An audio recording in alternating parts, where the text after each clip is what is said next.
Until They Bring the Streetcars Back, Chapter 15. I met Sandy outside the office after third period and she gave me the address. 1869 Goodrich, and I reminded her she promised not to tell anyone. I watched for Gretchen in the halls all day and she did not show up in fifth hour study hall, and I started getting a bad feeling about it, but I kept telling myself that everybody got sick sometimes. I was already late for supper after a long practice, but I couldn't resist, and God, I was surprised that the address was so close to where I lived. Why hadn't I seen Gretchen in the neighborhood in all of these years? Only 6 blocks from our apartment? In the darkness, I couldn't make out the number, but that had to be the house with that black Plymouth parked out front. It looked like all the other houses on the block, a two-story with stucco and probably 4 bedrooms. I walked past the 2 apartment buildings next to Gretchen's house to the corner and circled around to the alley.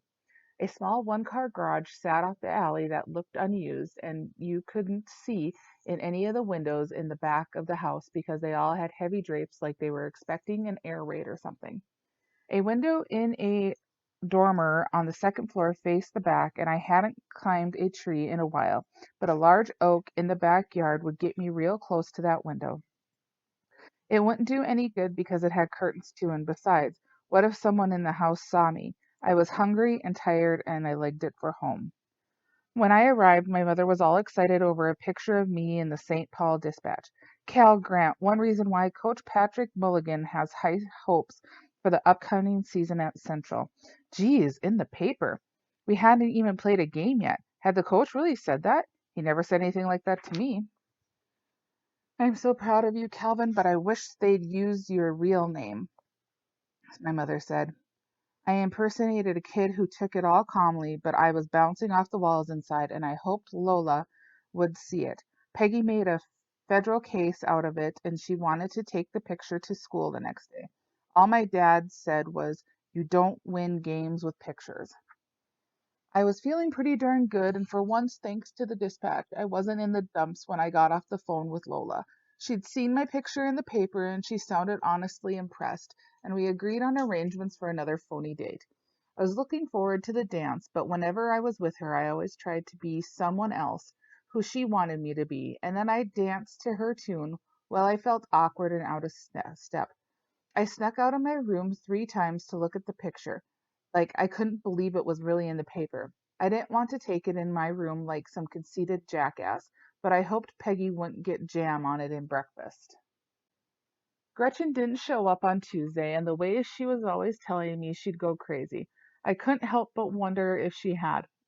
Steve hobbled up to me in the second floor hall after first period English and waved a yellow slip in my face.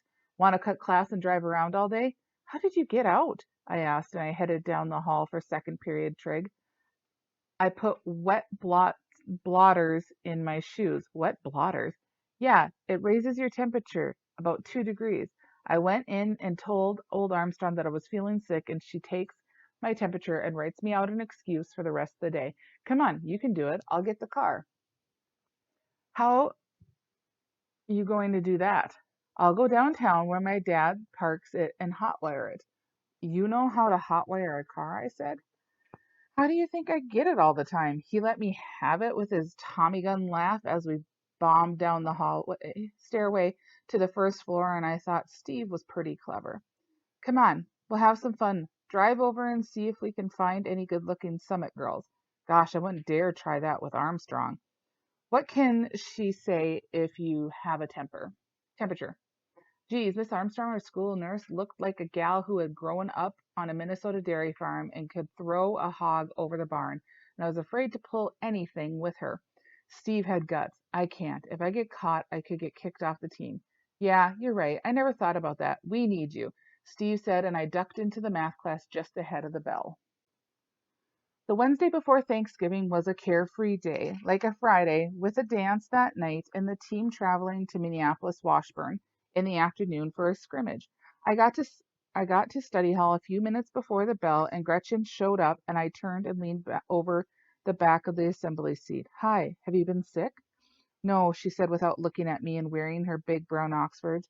I was worried. I found out where you live. Oh, you can never come to my house. Never ever. Okay, okay, I won't. Why weren't you at work on Saturday? He wouldn't let me. Why? He, because he wouldn't. She nervously picked at her fingernails. I leaned closer. Did he hurt you? She didn't answer. Did he do something to you? I asked. She slowly nodded. What did he do? She pulled her dress slightly over her knee and showed me an ugly-looking bruise. He wouldn't let me out because the marks would show. How did he do that? I asked, and I was fuming at the gills.